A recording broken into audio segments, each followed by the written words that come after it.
Okay, welcome to my Cooking with Rachel show, I guess. We're doing this so that my girls, when they go off to college, have a chance to cook with their mom, me. So for those of you who don't know, I have 8 daughters and 2 of them are graduating high school this year. This is one of them, I'm not graduating high school this year. right in the middle, and she's gonna be my helper. We are going to make English muffins today.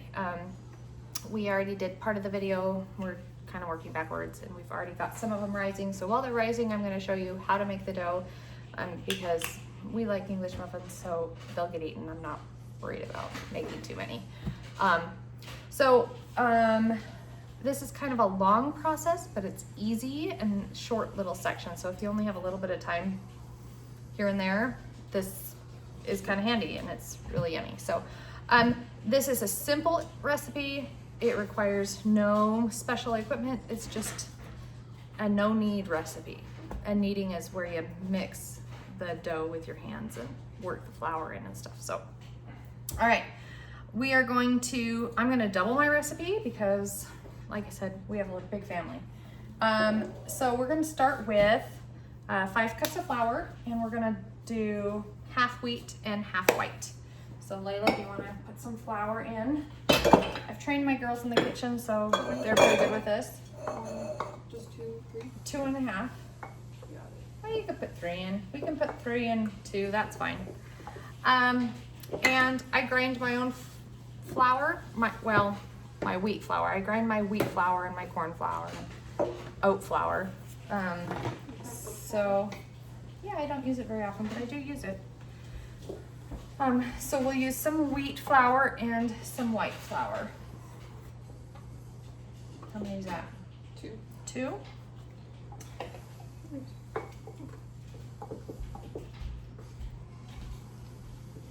And the reason she's lifting it into the cup instead of just scooping it out is because it makes it a little lighter and makes your doughs a little less dry. They're not so compact. They don't have quite as much. If you lift it in, it's not quite the same as sifting the flour, but it's a good second, in my opinion. Or 2 daisies. I don't like sifting flour. I don't like using more equipment than I need to because then I have to wash it. And I have too much going on for that. So, okay, so we're going to just mix the flours together a little bit to combine it. And that just helps to bring some air into it too, so it's nice and light and fluffy. No big deal. All right, next we are going to add our salt. And we're gonna put salt in, where did my,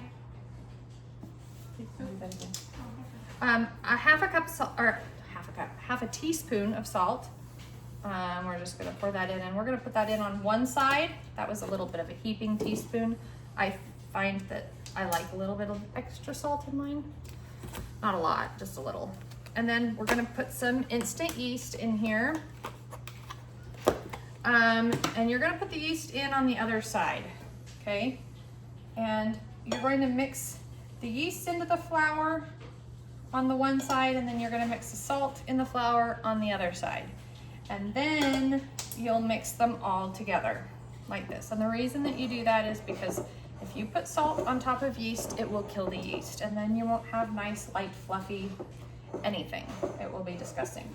I buy my yeast. I go through a lot of yeast. We make a lot of bread. I buy my yeast in bulk at wherever I can find it. Right now it was online. Usually it's at Sam's or Costco. And I freeze it. If you freeze it, it lasts a lot longer. So I freeze mine. And I have the same Tupperware thing. Everybody knows what it is. So that's it for our bread. I'm going to make a little well in the middle here, just a little bit to kind of cap so I don't get fluid all over.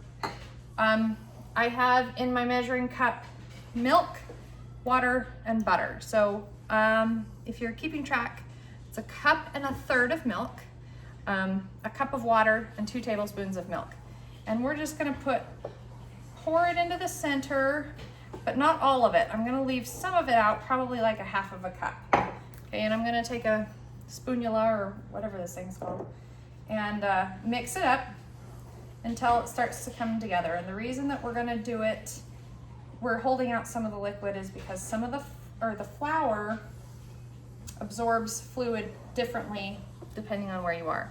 When I was in Wyoming, cooking was a lot different than it is in California, and I had to relearn how to cook. When I moved to California, just like I had to relearn how to cook when I moved to Utah from Wyoming, altitude makes a huge difference, ingredients make a huge difference, temperature, everything. So you can see that this is still kind of, it's coming together, but it's still a little dry.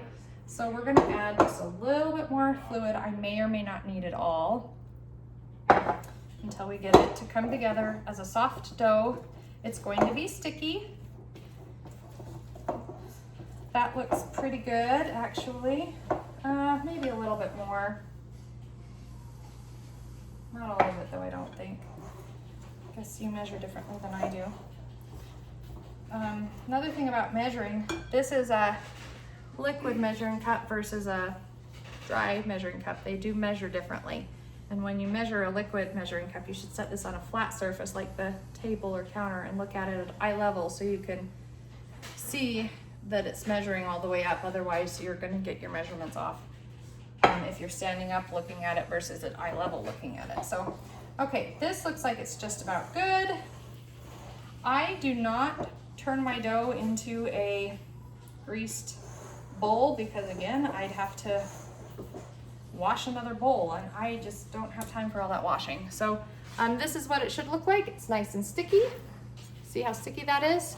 I don't have to knead it, just need to leave it in the bowl. And Layla is going to cover it with saran wrap right there. And then we're gonna place a towel over it, and then we're gonna let it sit for about 18 hours. It's called the fermentation of the bread. Go ahead and put it on, honey.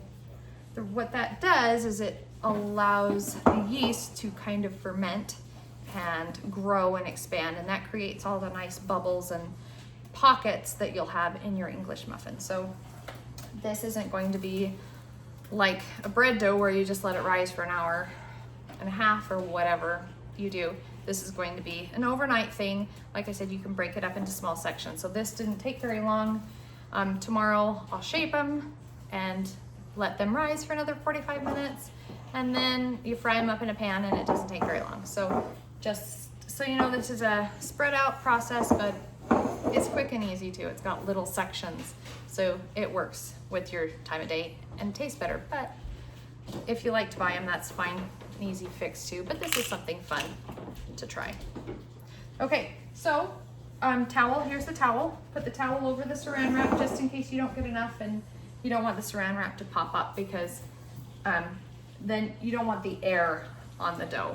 So we'll let that set overnight, and tomorrow we'll go ahead and shape them and make them. So our next step will be shaping, and then we'll fry them up.